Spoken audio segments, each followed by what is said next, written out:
What's going on, guys? Matt in the hat, Keller Williams Diamond Partners. You are tuned in to the hot list. I come to y'all each and every week, and we discuss properties that I have listed, my brokerage has listed, as well as answer a question of the day that is submitted by you, the listeners. And just to make it easier, I have included a link in the description below. It is a Google form. So all you have to do is just click on that link, type in your question, type in your email, and I will get that answered for you, number one. And then, of course, I will use it for future episodes just like this one, because if you have that question, the chance that somebody else has that question is extremely high. And what better way for me to not only help you, but help others by getting in front of them and answering their real estate questions. So if you have a real estate question, you are not sure where to start, I would love to be the real estate resource that you reach out to, start with, and hopefully I get that answered for you enough that it gives you a place to start and you can kind of springboard from there. So thank you guys so much for tuning in. This is episode number 276. And I really love this question of the week this week. Not only because it's something that I have had to go through, but it's something we've all had to go through over the last 3 years, and we're really just starting to transition out of it. So this week's question of the week: how do I set up a home office? And I mean, like I said, great question. And if we've learned anything from the pandemic, it's that employers have realized the advantage of at least some of their employees working from home and not in the physical office. Now, this wasn't just a benefit for the employees, but the employers as well, because in a physical office setting, it helped reduce the maintenance costs, supplies, utilities, things of that nature. Now, as somebody that works from home, I saw advantages to this as well. And there's also a potential problem that people are going to run into. And that potential problem is, what if your home wasn't designed for an office space? So where does it go? How would you incorporate it into your home? And is it as simple as sticking a desk or a table somewhere and saying, this is where I'm going to work from? So what I want to do today is give y'all a breakdown of what I've done in my home office, what's worked for me, what future plans I have, and hopefully some other tips along the way. In order to answer this week's question of the week of how do I set up a home office, I'm going to cover 7 tips to set up your home office. And again, I'm going to throw in there what has worked for me, what I would like to do, as well as what hasn't worked. First and foremost, I learned identify what you need. Again, working from home has its advantages. You have the flexibility of setting your own schedule, saving time and money on a daily commute, and potentially starting a business with minimal startup expenses and overall expenses. And it can be easy to do too much too soon. Trust me on that. So identifying what you need in your office is going to depend on what type of work that you do. What size of desk will your work require? Will it even require a desk? Can you do the work at a table? Would you prefer standing? Would you prefer sitting? Can you do everything on your computer, or will you need a table for daily tasks? Or maybe you're an artist and you need to spread some things out. So all of this is going to come into play. So you need to think about what you currently and use at your physical office, not what is available, but what you actually use. Start small and build from there. When so for example, when I started working from home, I left car sales to work in real estate full time, which and I have a home office. I satellite out of my house and meet clients either at their house or at the house that they are looking at. And when I started, there was already a desk because we have a spare bedroom, so that we already had a desk that my wife and I shared.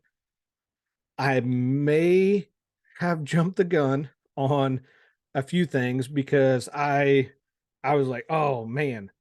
So I saw what I used in car sales, and I was like, I need this for real estate.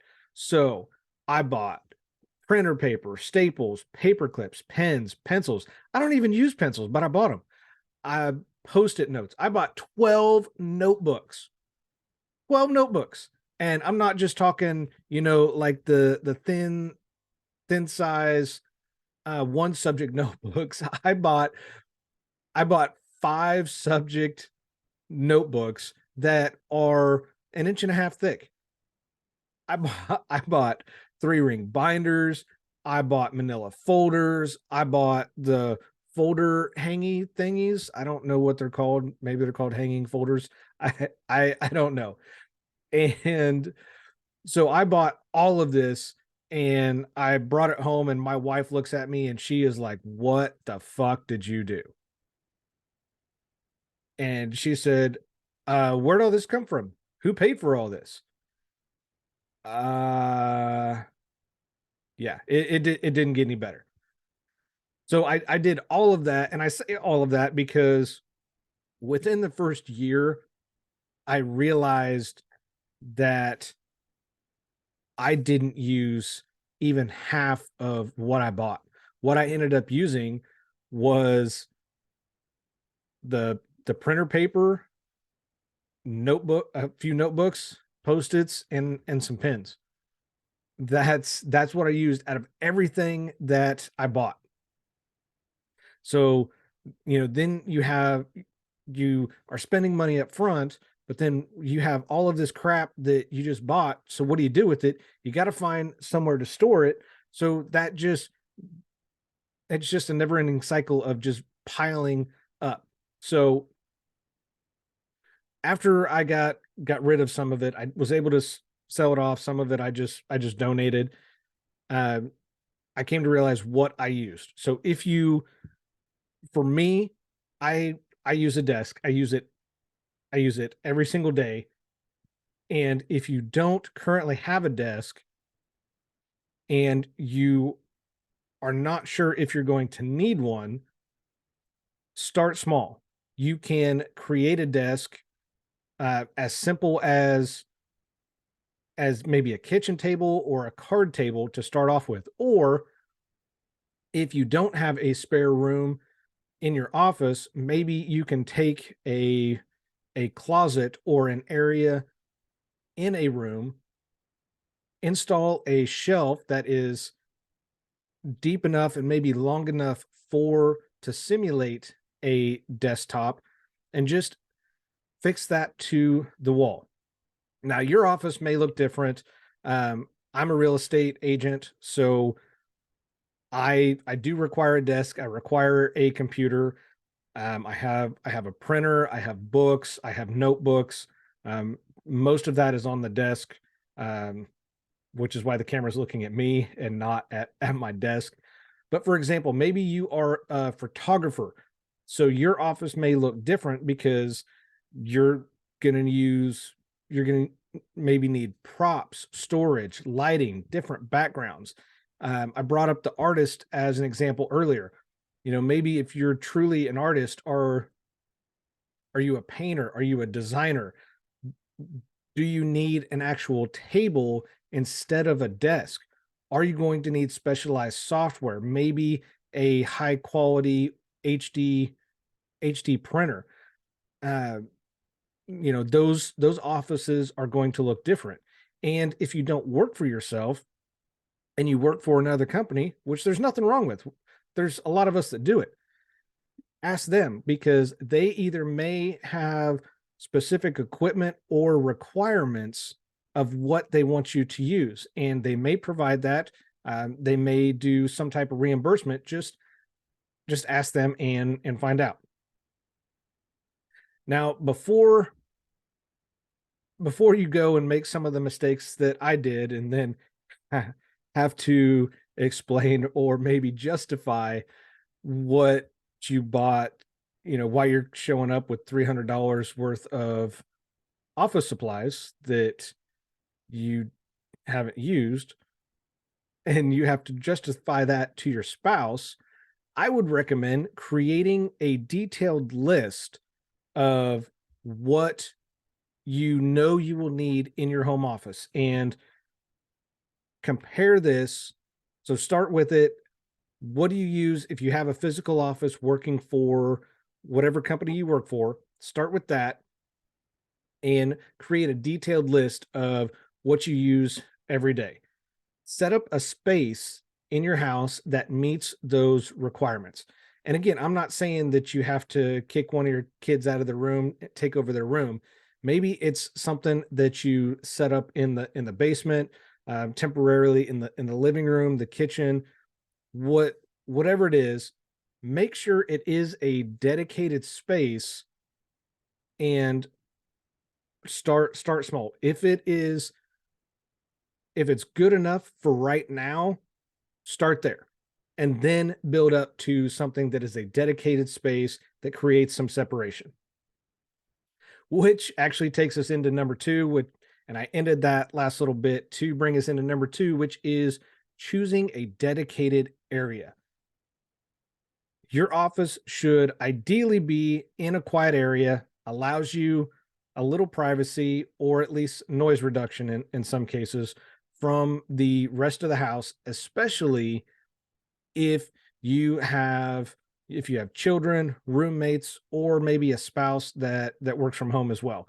I know during the summer, I am grateful that I have an office that I can close a door because my youngest son still lives at home and he watches TV. So, and with the amount of phone calls I make, it allows for some separation. And this separation could be as simple as a spare room, basement room, preferably with a door that shuts. A door that shuts and locks would be even better, especially if you make a lot of phone calls, so you don't get interruptions. Maybe your house is laid out conveniently enough that you have space located by an entrance, or you have multiple entrances in the front, the back, whatever the case may be. I've seen that before, that uh, there is a there's a separate door. There's two front doors essentially. We walk in one front door, you walk in, you see living room, dining room, kitchen. You walk in the other front door, and it is more a dedicated office space, which is great, especially if you're going to be meeting clients at your house. So you have a separate entrance, and they can walk in that door and walk right into your office. I have also seen, and it's become more popular over the last 3 years, garages that have been converted into offices, as well as like a 10 by 10 by 12 outdoor shed. I've seen these finished out to create offices, and I like the idea of those because that gives you a little more separation from house and like personal and work, because you you're still technically leaving the house to go to your office that's separated. And so I do like the idea of that if you're able to do it. Number 3 is consider the light. This is actually something that didn't even register with me when I got started working from home. Um, working at other jobs and other offices that I had before, there are large fluorescent or LED lights. There's plenty of windows, especially at the dealership. It's mostly windows, and these let a lot of natural light in, and that didn't fully register with me. I'm sorry if you hear that noise. One of the dogs is asleep and having a dream, so he's chasing something. I don't know what he's chasing. Uh, but again, that didn't fully register with me until I began doing my podcast from home. And then I started to notice that the lighting was not that great. It was much darker in my office than when I was doing the podcast from the dealership. And many of us do our best work in natural light because warm light, when you think of a warm light, think of uh, like a fireplace, which promotes relaxation. Cold light, like daylight, is going to be a little brighter, improves productivity and alertness. So the lighting that I have set up in my office right now is daylight. I don't have um, my ring light set up today because I'm getting plenty of light from my daylight bulbs. But you can see it's a bright light, um, and it helps improve productivity as well as alertness. With that difference in lighting, you'll want windows and exposure to daylight in your home office, because this can definitely impact your mental and physical well-being, because we are designed by nature to need and crave that natural sunlight. And something else that I will throw in here that uh, my my wife wanted me to throw in, this last bullet point here, is keep a plant or maybe two in your office.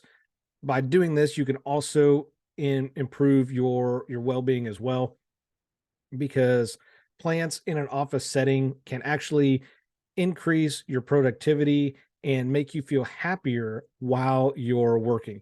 Um, she told me about this, showed me some research on it, and I don't know. I'm not a plant person. I don't really care about plants, but she does. It works for her.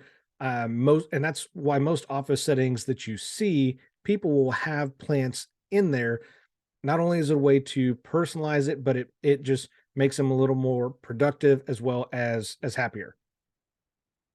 Also, just a quick side note, while I'm thinking about it, working in a space with natural light may also reduce headaches and eye strain that you might get from fluorescent lights or LEDs, which again is going to lead to a more productive and consistent workday. So just want to throw that out there while I'm thinking about it. Number 4 is use a dedicated phone. Now, this bullet point, because I wanted to see what I did some research to see what else has worked for people, because as an agent, my phone is like my lifeline, and especially in real estate, I have my cell phone that's my personal phone as well as my real estate phone, and I have the same phone number because in real estate, I feel like I am the business. People are coming to me for business because of who I am. Of course, this is gonna vary by your type of business. If you work for yourself, if you work for another company, this could change, and that's why I included it in here, because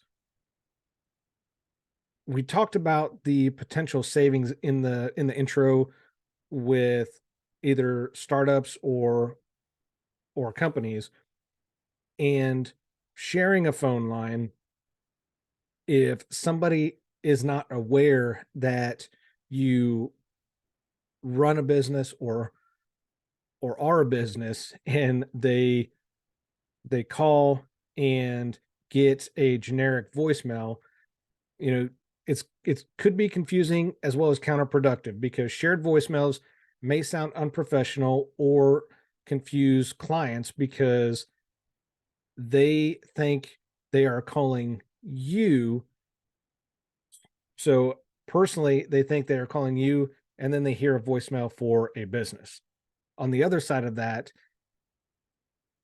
a company is returning your call, and they either hear a generic phone number message or a personal message and get confused because they think they're calling a company when it's a personal line. So um, you can do that. You can get separate lines, whether it's through I think it's, I don't know, it's like Google Talk or something like that. You can get a different line. You can get a VoIP line, or if you still use a landline, make sure. And I learned this from a client. If you still use a landline, make sure that that landline is only available in your home office, because you don't want to take a chance that one of your children picks up that phone and it's a client on the other end, and you, either your spouse or your child is picking up that phone. So I want to caution that as well. Number 5 is dedicate a space for your gadgets. And I I have learned this the hard way. With social media, we're all distracted, and we have the potential to be distracted at any point, especially if you work from home. If you don't have that boss or supervisor looking over your shoulder, micromanaging you, the tendency to kind of slack off, maybe just I'll just look at Facebook, or I'll just watch one YouTube video before I get back to work. It's a real thing. It's super easy to get distracted by your phone or your tablet. And there's also been some research done by the Journal of Association for Consumer Research. They their study found that having smartphones accessible actually reduces workers' productivity, especially if you're already prone to being on your phone, overusing your phone. Um, and I guess you can really put any sales job ever in this slot. I said I'm just as guilty as anybody, because how often are we distracted by every chirp, beep, buzz, or whatever notification you have set up on your phone? You hear that, and first thing you do is reach for that phone. Is Oh, is it Facebook? Is it Twitter? Is it Snapchat? YouTube? Who is it? Oh, it's just a text message from a client. But we all get distracted by that. And the one couple things I've learned is set up timers to go off, or enable restrictions on your phone for social media, games, or screen time in general. In doing research for this podcast, I actually uh, set up notifications for screen time on my phone, and y'all, it was bad. It was. bad enough that I don't even want to say it in this podcast, because it was that. Well, I'll tell you guys, because you're here, you're listening. So for I set it up for 1 week, and for 1 week, I think I had like I think I had 16 or 18 hours of screen time. Um, Last week, for example, I had 6 hours, and that was through 7 days. So I have reduced it, but again, I just as guilty as anybody else. You know, either listening to a podcast in the background while I work, or while I'm driving, w- watching YouTube, scrolling through Facebook. I know that social media gets us all, but I've set up timers, restrictions, and if you're like me, working for yourself, you probably can't afford those wasted hours, especially if you're self-employed. I'm self-employed. Yes, I have I work through KW for real estate, but I essentially work for myself. So if you're like me, you can't afford those wasted hours. And it's likely that working from home, if you are working from home for in a company, the likelihood that maybe they're going to scrutinize your work a little bit more because you're working from home. So maybe they're going to see just how well you perform those tasks, and maybe if you're not getting things done in a timely manner, are you a little more distracted because you're working from home? Number 6 is one that most real estate agents struggle with, and that is separate personal from professional. This is one of the biggest lessons that I've learned from, at the time, my team leader with Keller Williams. This is when I first started real estate. He advised to set up a separate account, so I'm keeping my separate bank account, so I keep my personal life and my business life separated. He reminded me that as a 1099 employee, which is 1099 independent contractor, you don't want to commingle funds from, in my case, real estate into my personal account. This helps avoid mixing personal expenses with business expenses, and with having that separate account, have a separate debit card, have a separate credit card that is only used for that business. And that way, everything through that account, that debit card, that credit card is dedicated for business expenses only. My CPA actually also reminded me keeping accounts separated will be more beneficial come tax time, because the IRS does crack down on home based businesses when it comes to tax deductions. So the more you can prove your home office is a separated and dedicated area, the better you'll be, and the better able you'll be to meet those IRS deductions, because according to the IRS, you must be uh, your business must be the principal place of business for your home office, and it must be exclusively for work purposes, which means your home office doesn't count if it is not a dedicated area. If you're working from the kitchen table so you can keep an eye on your kids, that doesn't count. At least not if you're going to claim a home office deduction for that entire room. Also, it is okay to travel for work. I mean, me being in real estate, that's kind of what I do. But it's okay to visit clients on location as long as you are effectively running your business from your home office. You're good to go. And finally, number 7, have a way to keep time. there was another study done by BCM Public Health, and they found that you'll be more productive if you get up and move around throughout the day versus just sitting all day. These By taking these brief mental rest periods, it's going to break up your workday, which can improve your focus. And from my experience, that's 100% true. It's easy to forget about time, especially if you're working from home. You get into a groove, and next thing you know, your son is home from school. It's 4 o'clock. He's coming to let you know that you're home, and you haven't even eaten today because you didn't realize what time it was.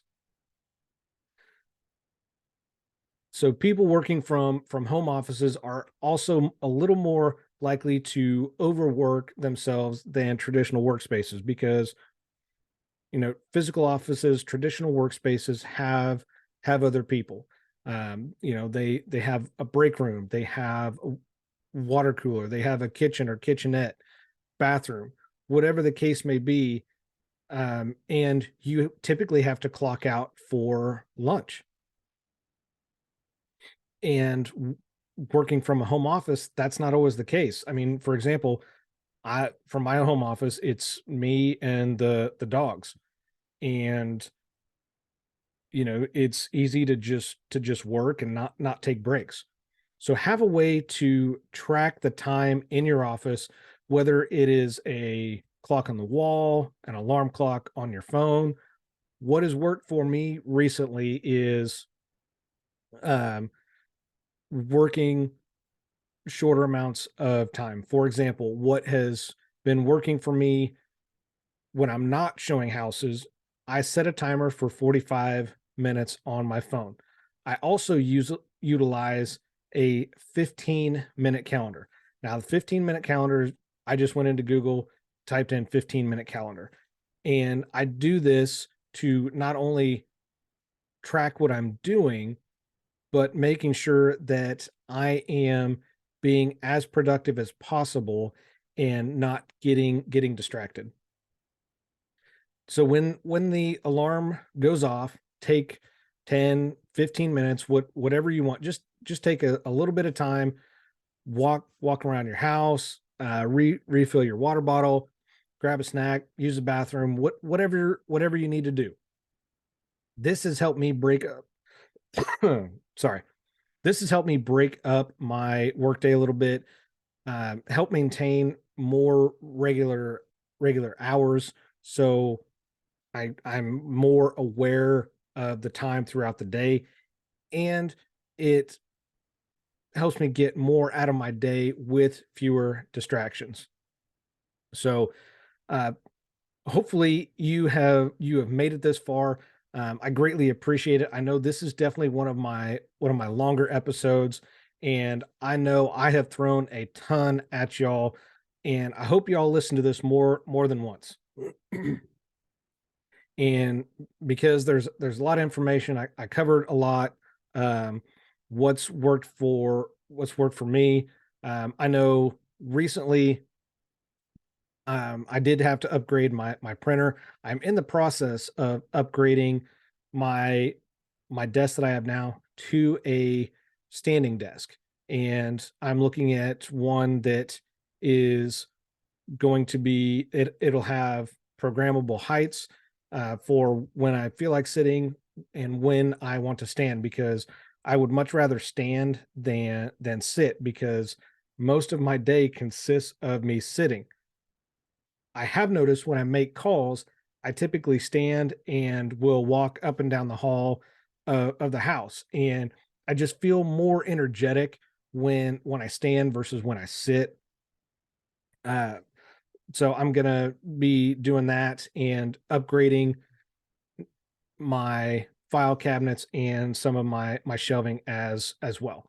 So again, I know I've known I throw a lot at y'all. Hopefully you're gonna you're gonna either pause some of this or circle back around to see what I covered, um, what may work for you, get some ideas, And I would also love to know how many of y'all are still working from home and what your home offices look like. Do you have a dedicated space that you're able to customize and to your personality? Do you have that separation, whether it's with a door or maybe a flight of stairs? I would love to know. And let me know if there was something I missed on this list that you have in your office and you're like, yes, you have to have this in your office. Let me know if I missed it. I would greatly appreciate that. And of course, one final favor is if you are listening to whatever podcast player you're listening to this on, please leave me a review. 5-star would be preferred on iTunes or Spotify. It greatly helps me out, helps the podcast out, helps me get in front of more people as well. And if you are watching this on YouTube, thank you so much. I greatly appreciate it. Make sure you subscribe so you get these weekly updates and notifications when it comes in, and send this to somebody that works from home or is starting to work from home and they're not sure where to start and they feel overwhelmed. Maybe this will help give them some direction on where to start and where to go. So that is going to wrap it up for me. Episode number 276. Again, I'm your host, Matt Johnson with Keller Williams Realty. I do this because your experience matters and should be trusted with the veteran. Y'all have a phenomenal week, and I'll see you next week. Take care.